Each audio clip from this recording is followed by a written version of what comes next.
കൗൺസിലിങ്ങിനെ പറ്റിയുള്ള പരമ്പര ആയിട്ടുള്ള ഈ വീഡിയോയിൽ ഇന്ന് നമ്മൾ പരാമർശിക്കാൻ പോവുക ഫ്രോയിഡിൻ്റെ തിയറിയുടെ ഒരു ഭാഗമാണ്. ആദ്യ ഭാഗം നമ്മൾ വിവരിച്ചു കഴിഞ്ഞു. ഈഗോ സൂപ്പർ ഈഗോയും അങ്ങനെയുള്ള കാര്യങ്ങളും എങ്ങനെയാണ് ഫ്രോയിഡിയൻ കൗൺസിലിംഗ് ചെയ്യുന്നതൊക്കെ നമ്മൾ വിശദീകരിച്ചു. ഇനിയും വളരെ പ്രധാനപ്പെട്ട ഫ്രോയിഡിയൻ തിയറിയുടെ ഒരു ഭാഗമാണ് പേഴ്സണാലിറ്റി ഡെവലപ്മെൻറ്റ്. ഫ്രോയിഡ് പറയുന്നത് നമ്മുടെ വ്യക്തിത്വം വികസിക്കുന്നത് അല്ലെങ്കിൽ വളരുന്നത് ചില പ്രത്യേക ഘട്ടങ്ങളിലൂടെയാണ് നടക്കുന്നത്. അവ എന്താണെന്ന് നമുക്ക് നോക്കാം. ഒന്നാമത്തെ ഘട്ടത്തിൻ്റെ പേര് ഓറൽ സ്റ്റേജ് അല്ലെങ്കിൽ വദന കാലഘട്ടം എന്നാണ് പറയുന്നത്. നമ്മളൊക്കെ ജനിച്ചു വീണ് കഴിഞ്ഞാൽ ഉടനെ നമ്മൾ പാല് കുടിക്കും, അല്ലേ? അമ്മയുടെ പാല് കുടിച്ചാണ് നമ്മൾ വളരുക. അത് നമ്മുടെ വളർച്ചയുടെ നിർണായകമായ ഒരു ഘടകമാണ്. അമ്മയുടെ മാറോട് ചേർത്ത് അമ്മ പിടിച്ച് കൈകൊണ്ട് കെട്ടിപ്പിടിച്ച് ശരീരത്തിലെ ചൂട് കുഞ്ഞിന് പകർന്നു കൊടുത്തുകൊണ്ട് സ്നേഹവാത്സല്യങ്ങൾ പകർന്നു കൊടുത്തുകൊണ്ട് പുഞ്ചിരിച്ചുകൊണ്ട് അമ്മ പാല് കൊടുക്കുക. അപ്പം അമ്മയുടെ ആലിംഗനത്തിൽ ഈ ലോകത്തിലെ എല്ലാ ശക്തികളും എൻ്റെ കൂടെയാണ്. എനിക്ക് വളരുവാൻ മതിയായ സാഹചര്യങ്ങൾ എനിക്ക് എപ്പോഴും ഉണ്ടാവും. ഒരു കോൺഫിഡൻസ് ഡെവലപ്പ് ചെയ്യുന്ന പറയുന്നത് അമ്മയുടെ ആ പാലുകുടി, അമ്മയിൽ നിന്നുള്ള ആ പാലുകുടി, അമ്മയുടെ കെട്ടിപ്പിടിക്കൽ, അമ്മയുടെ ഇടയ്ക്കുള്ള ഉമ്മ കൊടുക്കൽ, അമ്മയുടെ മുഖത്തേക്ക് നോക്കിക്കൊണ്ട് പുഞ്ചിരിച്ചുകൊണ്ട് പാല് കുടിക്കൽ, അമ്മയുടെ ആ ചൂട് സ്വീകരിക്കൽ എല്ലാം കുട്ടിക്ക് വളരെ വളർച്ചാപരമായ സഹായം അല്ലെങ്കിൽ ഒരു കോൺഫിഡൻസ് ഉണ്ടാക്കുമെന്ന് പറയും.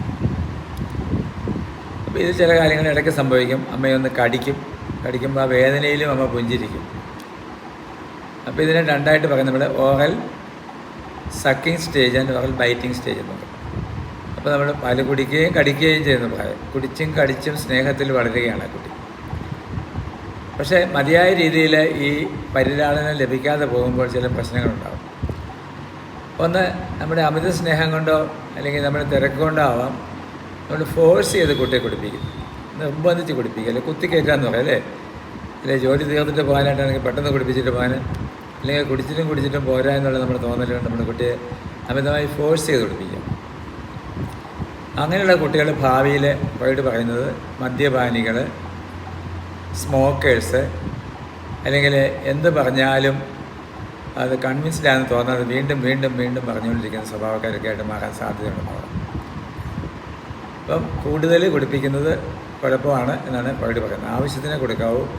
ആവശ്യത്തിനപ്പുറത്ത് അവരുടെ നീഡിനപ്പുറത്തേക്ക് ഫോഴ്സ് ചെയ്താൽ അത് പ്രശ്നമുണ്ടാകും. പിന്നെ ഒട്ടും പാല് കൊടുക്കാതെ ഉള്ളവരുണ്ട്. നേരത്തെ തന്നെ ഒട്ടും കൊടുക്കാത്തവരുണ്ട്, പാല് തീരെ കൊടുക്കാത്തവരുണ്ട്, അല്ലെങ്കിൽ ആവശ്യത്തിന് കൊടുക്കാത്തവരുണ്ട്. ഡെപ്രിവേഷൻ ഒട്ടും കൊടുക്കാതെ, അല്ലെങ്കിൽ നമ്മുടെ ആവശ്യത്തിന് കൊടുക്കുകയില്ല. കൊച്ചിൻ്റെ കരുത്തിൽ വരുമ്പോൾ, കൊച്ചിൻ്റെ വിശപ്പ് വരുമ്പോൾ ഇതിൻ്റെ ആവശ്യത്തിൽ കൊടുക്കുകയില്ല. കൊച്ചിൻ്റെ ആവശ്യം അനുസരിച്ച് പാല് കൊടുക്കാതെ വരുമ്പോൾ അത് വളരെ പ്രധാനപ്പെട്ടതാണ്. ആവശ്യമനുസരിച്ച് കൊടുക്കാൻ അമ്മമാർക്ക് അറിയാം കൊച്ചിന് എപ്പോഴും ആവശ്യമുള്ളതെന്ന്, വിശപ്പുള്ളതെന്നൊക്കെ അമ്മമാർക്കറിയാം. പക്ഷേ ആവശ്യത്തെ നമ്മൾ തിരസ്കരിക്കുമ്പോൾ അതും ചില പ്രശ്നങ്ങളുണ്ടാക്കുന്നു. അങ്ങനെ കൊടുക്കാതിരുന്നാൽ കൊച്ചിന് ഭാവിയിൽ ഒരു സ്വതന്ത്രമായ വ്യക്തിത്വം ഉണ്ടാവില്ലെന്ന് പറയും. വ്യക്തി ഡിപ്പെൻഡൻ്റായി മാറുകയാണ്, ആശ്രിതനായി മാറുകയാണ്. ഒരിക്കലും ഒരു കോൺഫിഡൻസ് ഉണ്ടാവില്ല. എവിടെ ചെന്നാലും ഉൾവരിയുക, ഒരു പിന്നോക്കക്കാരനായിട്ട് നിൽക്കുക, അങ്ങനെ ഡിപ്പെൻഡൻസി ക്രിയേറ്റ് ചെയ്യുമെന്ന് പറയും. ഇനിയും ഏർലി വീനിങ്, നേരത്തെ പാലുകുടി നിർത്തിയാലോ, സമയത്ത് ആവശ്യമുള്ള കാലത്തോളം കൊടുക്കാതെ നമ്മുടെ എന്തെങ്കിലും അസൗകര്യങ്ങളുടെ പേരിലോ മറ്റ് കാരണങ്ങളാൽ നേരത്തെ പാലുകുടി നിർത്തുക, വളരെ നേരത്തെ പാലുകുടി നിർത്തുക. പക്ഷേ ജോലിക്ക് പോകാനാവാം, വിദേശത്ത് പോകാനാവാം. അപ്പോൾ അങ്ങനെയൊക്കെ ചെയ്യുമ്പോൾ അത് ബാധിക്കുമെന്ന് പറയുന്നു. അങ്ങനെ ആളുകൾ അഗ്രസീവായിട്ട് മാറുന്നു, ആക്രമണ മനോഭാവമുള്ളവർ. Self aggression and other aggression, അല്ലേ? സെൽഫ് അഗ്രഷൻ എന്ന് പറഞ്ഞാൽ ആത്മഹത്യ പ്രവണത, സ്വയം ഉപദ്രവിക്കൽ, അത് ആൽക്കഹോളും ഡ്രഗ് അബ്യൂസും ഒക്കെ സ്വയം ഉപദ്രവിക്കില്ല, അഡിക്ഷൻസൊക്കെ സ്വയം ഉപദ്രവിക്കില്ല, അല്ലെങ്കിൽ മറ്റുള്ളവരെ ആക്രമിക്കുന്ന മനോഭാവം, ഇങ്ങനെയൊക്കെ ഉണ്ടാകാൻ സാധ്യതയുണ്ടെന്നുള്ളത്. പിന്നെ രണ്ടാമത് പറയുന്നത് ഏനൽ സ്റ്റേജാണ്. ആദ്യത്തെ വദന കാലഘട്ടം, മറ്റത് മലദ്വാര കാലഘട്ടം അല്ലെങ്കിൽ ഏനൽ സ്റ്റേജ്. ഇത് പണ്ട് കാലങ്ങളിലൊക്കെ നമ്മളെ കൃത്യമായിട്ട് അമ്മമാർ മലവിസർജനയുടെ സമയത്ത് കൊച്ചിനെ എടുത്ത് പിടിക്കുകയും അല്ലെങ്കിൽ കൊണ്ട് ഇരുത്തുകയും ഒക്കെ ചെയ്ത് കൃത്യമായി മലവിസർജനം, പണ്ടൊക്കെ കമ്മോടുകളില്ലാത്ത കാലത്ത് പോലും കൊച്ചിനെ പിടിച്ച് കുത്തി ഇരുത്തി അതിന് മലവിസർജനം വേണമെന്നുള്ള ആവശ്യം അത് പ്രകടിപ്പിക്കുമ്പോൾ അത് വേണ്ട രീതിയിൽ ചെയ്യുവാനായിട്ട് അമ്മമാർ സഹായിക്കുമായിരുന്നു. ഇത് പലപ്പോഴും നമ്മുടെ കൺവീനിയൻസ് നമ്മുടെ നാപ്പി കെട്ടിവിടുകയാണ്. ഈ മലദ്വാര കാലഘട്ടം എന്ന് പറഞ്ഞത് 1.5 വയസ്സ് 3 വരെയാണ്. 1 വയസ്സ് തൊട്ട് അല്ലെങ്കിൽ ജനിച്ച് അന്ന് തൊട്ട് 1.5 വയസ്സ് വരെയാണ് നമ്മൾ വതന കാലഘട്ടങ്ങളിൽ ഓറൽ സ്റ്റേജ് എന്ന് പറയുന്നത്. 1.5 തൊട്ട് 3 വരെയാണ് നമ്മൾ ഏനൽ സ്റ്റേജ് എന്ന് പറയുന്നത്.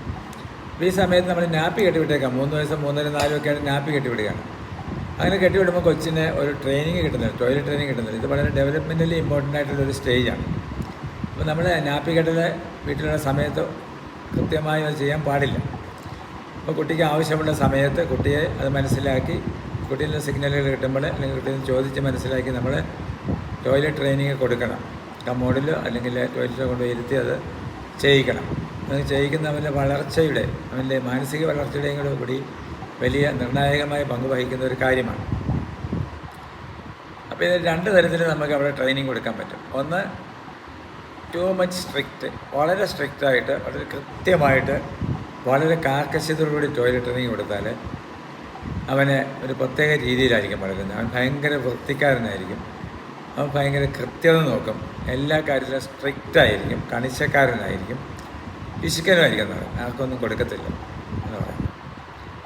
രണ്ടാമത്തത് ടു മച്ച് റിലാക്സ്ഡ്, ലാക്സ് എന്നാണ് പറയുന്നത്. ലാക്സ് ബിഹേവിയർ. അങ്ങനെയാണെങ്കിൽ അവനൊരു വൃത്തിയും കാണത്തില്ല.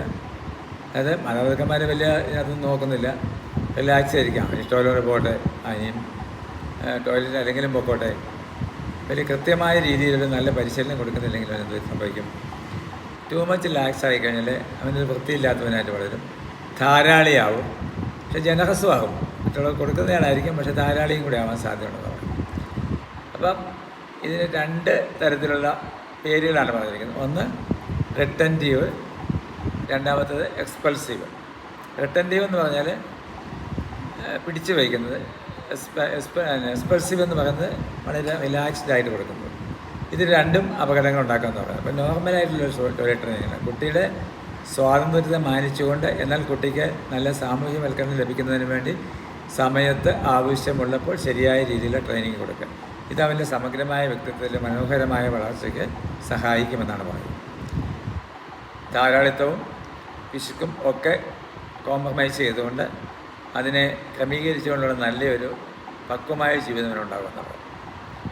3ാമത്തെ സ്റ്റേജ് 3 തൊട്ട് 6 വയസ്സുള്ള കാലഘട്ടമാണ്. അതിന് നമ്മൾ ഫാലിക് സ്റ്റേജ് എന്ന് പറയും. ഈ ഫാലിക് സ്റ്റേജിന് ചില പ്രത്യേകതകളുണ്ട്. ഫാലിക് സ്റ്റേജ് നമ്മുടെ ലൈംഗിക അവയവത്തെപ്പറ്റി അവബോധമുണ്ടാകുന്ന ഒരു കാലഘട്ടം.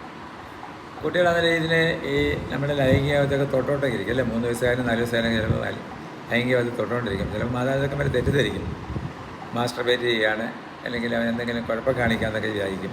ചിലർ കൈ പിടിച്ച് മാറ്റും, ചിലർ തല്ലും, വഴക്ക് പറയും. അതൊന്നും ചെയ്യാൻ പാടില്ലാത്തതാണ്. അതൊരു സ്വാഭാവികമായിട്ട് റിസോൾവ് ചെയ്യുന്ന, അല്ലെങ്കിൽ നോർമലായിട്ട് കടന്നു പോകേണ്ട ഒരു കാലഘട്ടമാണ്.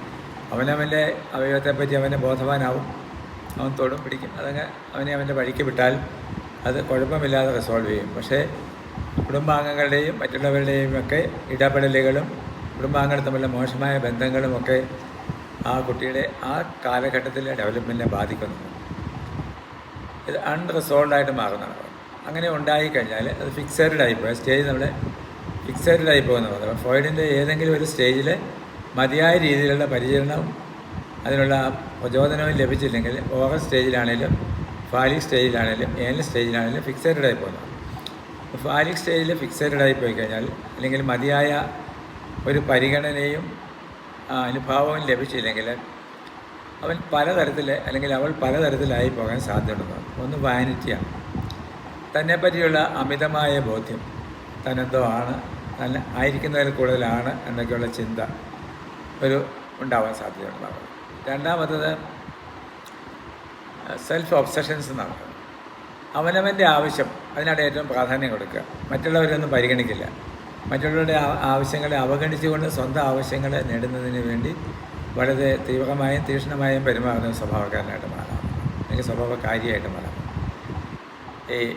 ഈ സ്റ്റേജ് വേണ്ട വിധത്തിൽ റിസോൾവ് ചെയ്തെങ്കിൽ, അല്ലെങ്കിൽ ലൈംഗിക അവയവത്തിൻ്റെ തിരിച്ചറിവിൻ്റെ ആ കാലഘട്ടത്തിൽ അവരെ അപമാനിക്കപ്പെട്ടാൽ, അവരെ കണ്ടമാനം വിഷമിപ്പിച്ചാൽ അവർക്ക് വേണ്ട സഹായകമായ ഒരു സമീപനം കൊടുത്തില്ല എങ്കിൽ.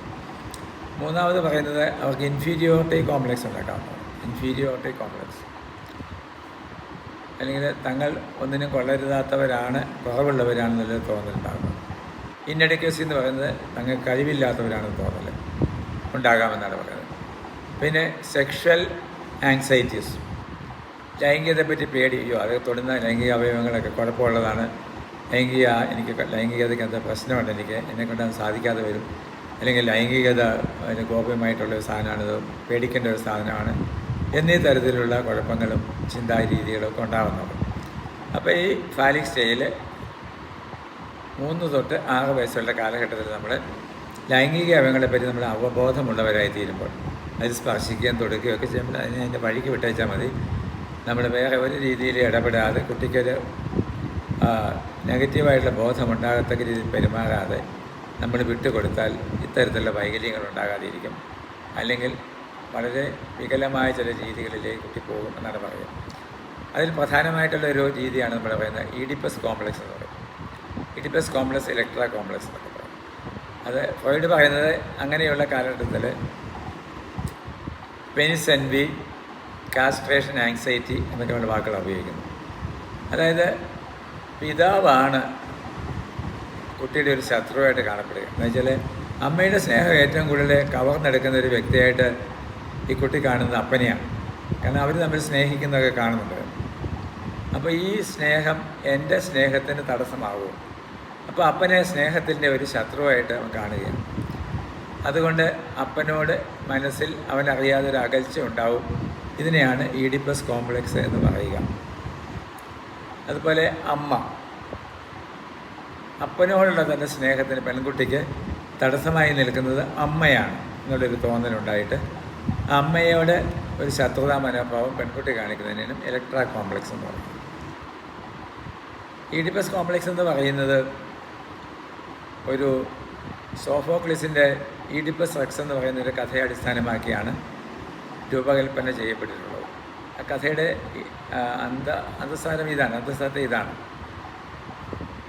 ജെയ്യസ് എന്ന് പറയുന്ന രാജാവും ജൊക്കാസ്റ്റ എന്ന് പറയുന്ന രാജ്ഞിയും അവർക്ക് ഒരു കുഞ്ഞുമുണ്ടായിരുന്നു. ആ കുഞ്ഞിനെ ഗർഭിണിയായിരുന്നപ്പോൾ ഡൽഹിയിലെ ഓറക്കളിൽ നിന്ന്, അല്ലെങ്കിൽ അവരുടെ ദേവാലയം പോലുള്ള സ്ഥലത്തു നിന്ന് ഒരു പ്രവചനമുണ്ടായി. ഈ കൊച്ച് അപ്പനെ കൊന്ന് അമ്മയെ വിവാഹം കഴിക്കുമെന്ന്. ഇത് കേട്ട് ഭയന്ന രാജാവും രാജ്ഞിയും ഈ കൊച്ചിനെ നശിപ്പിച്ച് കളയാൻ തീരുമാനിച്ചു. അവസാനം അല്പം കരുണ കാട്ടി ഈ കൊച്ചിനെ കാട്ടിൽ കൊണ്ട് വച്ചേക്കാൻ ഒരു പരിചാരകനെ ഏൽപ്പിച്ചു വിട്ടു.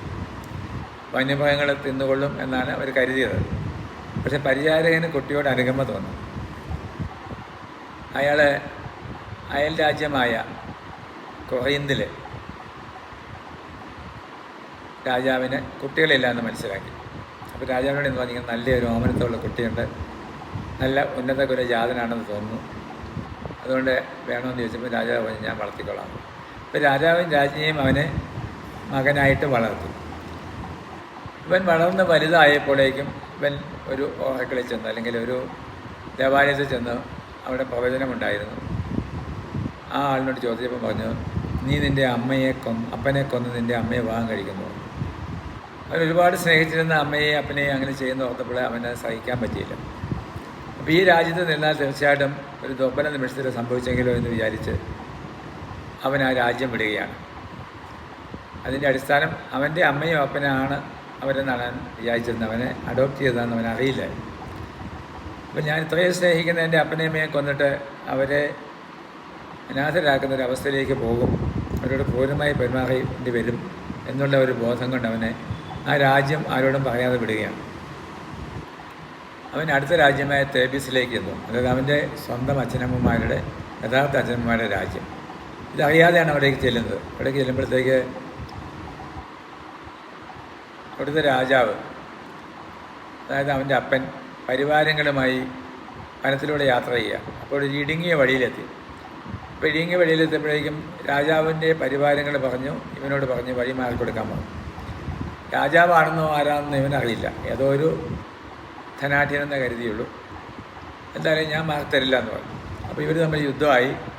യുദ്ധത്തിൽ ആ മനുഷ്യനെ നമ്മുടെ ഈ രാജകുമാരൻ കൊന്നു. രാജാവാണെന്നോ അപ്പനാണെന്നോ ഒന്നും അറിയുന്നില്ല. കൊന്ന് വീണ്ടും മുമ്പോട്ട് പോവുകയാണ്.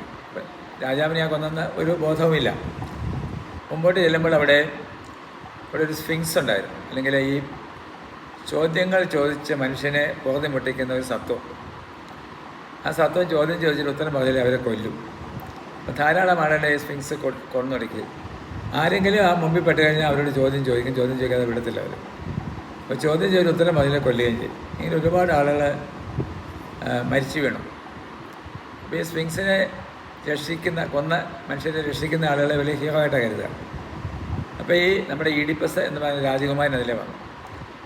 അപ്പോൾ ഉടനെ സ്ഫിങ്സ് ചോദ്യം ചോദിച്ചു. ഇയാൾ ഉത്തരം പറഞ്ഞ് സ്ഫിങ്സിനെ തോൽപ്പിച്ചു. അപ്പോൾ സ്ഫിങ്സ് സ്വയം ചത്തു.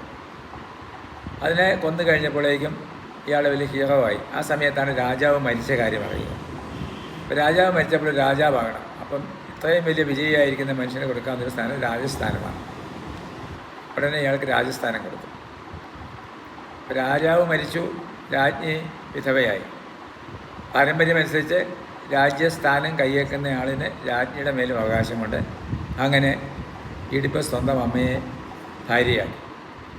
ഇതറിയാതെയാണ് ഭാര്യയാക്കിയത്. അങ്ങനെ ഭാര്യാഭർത്താക്കന്മാരാക്കി ജീവിക്കുകയാണ്. ആ സമയത്ത് അവിടെ ഒരു വലിയ രോഗബാധ, പ്ലേഗ് ബാധയുണ്ടായി. പ്ലേഗ് ബാധ ഉണ്ടായപ്പോഴത്തേക്ക് വീണ്ടും അവിടുത്തെ പ്രവചിക്കുന്ന ആളുകൾ പറഞ്ഞു, രാജാവിനെ കൊന്നയാളിനെ എത്രയും വേഗം കണ്ടെത്തിയില്ലെങ്കിൽ ഈ പ്ലേഗ് ബാധ പോവില്ല എന്ന് പറഞ്ഞു. അപ്പോൾ അന്വേഷിച്ച് ചുരുക്കി പറഞ്ഞാൽ അത് വന്നെത്തിയത് ഈഡിപ്പസിലാണ്. രാജാവിനെ കൊന്നത് ഇപ്പോഴത്തെ രാജാവാണ് എന്ന് മനസ്സിലായി, തിരിച്ചറിഞ്ഞു. ഈഡിപ്പസ് തിരിച്ചറിഞ്ഞപ്പോഴാണ് മനസ്സിലായത്, കഥകൾ മനസ്സിലാക്കി. താൻ ഇങ്ങനെ ഇവരുടെ മക്കളാണെന്നും തന്നെ കാട്ടിൽ കൊണ്ട് കൊടുത്തു വിട്ടതാണെന്നും അങ്ങനെ കുറഞ്ഞൊരു രാജാവ് തന്നെ എടുത്തു വളർത്തിയെന്നും യഥാർത്ഥത്തിലുള്ള നമ്മുടെ മാതാപിതാക്കന്മാരെ ജയസും ജൊക്കാസ്റ്റിയുമാണെന്നും ഇപ്പോൾ തൻ്റെ യഥാർത്ഥ അമ്മയാണ് തൻ്റെ ഭാര്യ എന്നും ഇയാളെ മനസ്സിലാക്കി. മനം നൊന്ത ഈഡിപ്പസ് വളരെയധികം വേദനിച്ചു. അതറിഞ്ഞ അമ്മ ആത്മഹത്യ ചെയ്തു. ഈഡിപ്പസ് വിചാരിച്ചു, ഞാൻ ഇത്ര ക്രൂരമായ കൃത്യമാണ് ചെയ്തത്, ഞാൻ ആത്മഹത്യ ചെയ്താൽ പോരാ, ഞാൻ ജീവിച്ചിരിക്കുമ്പോൾ തന്നെ ജീവിച്ച് സഹിച്ചുകൊണ്ട് മരിക്കണം. എൻ്റെ സ്വന്തം കണ്ണുകൾ കുത്തിപ്പൊട്ടിച്ച് ഈഡിപ്പസ് ജീവിച്ചു എന്നാണ് പറയുന്നത്. ഇതിനെ അടിസ്ഥാനമാക്കിയാണ് ഈ ആൺകുട്ടികൾക്ക് അപ്പനോട് വിരോധമുണ്ടാകുന്ന അവസ്ഥയെ ഈഡിപ്പസ് കോംപ്ലക്സ് എന്ന് അന്നത്തെ ആളുകൾ പേരിട്ടത്, അല്ലെങ്കിൽ ഫ്രോയിഡ് പേരിടേണ്ടി വന്നത് എന്നാണ് പറയുക. അതുപോലെ ഇലക്ട്രയുടെ കഥ അങ്ങനെയാണ്. ഒരു രാജ്ഞിയുടെ കഥയാണ് ഇലക്ട്ര എന്ന് പറയുന്നത്. ഇതിന് സമാനമായൊരു കഥയാണ്. ഇതിൽ എത്രത്തോളം യാഥാർത്ഥ്യമുണ്ടെന്ന് നമുക്ക് കൃത്യമായി പറയാൻ പറ്റില്ലെങ്കിലും ചില അവസരങ്ങളിൽ ഇത് വളരെ പ്രസക്തമായിട്ട് കാണാറുണ്ട്. ഈ മൂന്നാമത്തെ ഫാലിക് സ്റ്റേജ് കഴിഞ്ഞാൽ വീണ്ടും അടുത്ത സ്റ്റേജ് എന്ന് പറയുന്നത് സ്റ്റേജ് ഓഫ് ലേറ്റൻസി എന്ന് പറയും. അതുകൊണ്ട് 6 തൊട്ട് 12 വയസ്സുള്ള കാലഘട്ടമാണ്. അക്കാലഘട്ടത്തിൽ പ്രത്യേകമായ ലൈംഗിക വളർച്ചയൊന്നും സംഭവിക്കുന്നില്ല. ലൈംഗികത സുഷുപ്തിയിലായിരിക്കുന്ന സമയം എന്നാണ് പറയുക. അവിടെ മറ്റു കാര്യങ്ങളാണ് നടക്കുക. സോഷ്യൽ റിലേഷൻഷിപ്സ്, ബന്ധങ്ങൾ സ്ഥാപിക്കൽ, വ്യക്തിപരമായ വളർച്ച, സൗന്ദര്യബോധം, ഇങ്ങനെയുള്ള കാര്യങ്ങളിലൊക്കെ വളർന്നു വരികയാണ്. അത് കഴിഞ്ഞ് 12 വയസ്സിന് ശേഷം അത് ജെനിറ്റൽ സ്റ്റേജ് അല്ലെങ്കിൽ ലൈംഗിക കാലഘട്ടത്തിലേക്ക് പോവുകയാണ്. അവിടെ സെക്സിൻ്റെ സമഗ്രമായ വളർച്ച സംഭവിക്കുകയാണ്.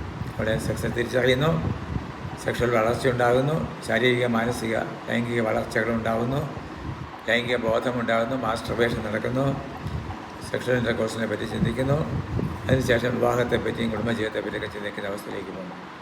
ഇങ്ങനെ പല ഘട്ടങ്ങളിലൂടെ കടന്ന് ഈ അവസാന ഘട്ടത്തിൽ എത്തിച്ചേർന്ന മനുഷ്യൻ മരണം വരെ ആ ഘട്ടത്തിൽ തുടരുന്നു എന്നാണ് ഫ്രോയിഡ് പറയുന്നത്. ഈ ഏതെങ്കിലും കാലഘട്ടത്തിലുണ്ടാകുന്ന ക്ഷതം ആ വ്യക്തിത്വത്തെ ബാധിക്കുന്നു. അതുകൊണ്ട് ആ വ്യക്തി വൈകല്യങ്ങളുണ്ടാകുന്നുവെന്ന് ഫ്രോയിഡ് സമർത്ഥിക്കുന്നു.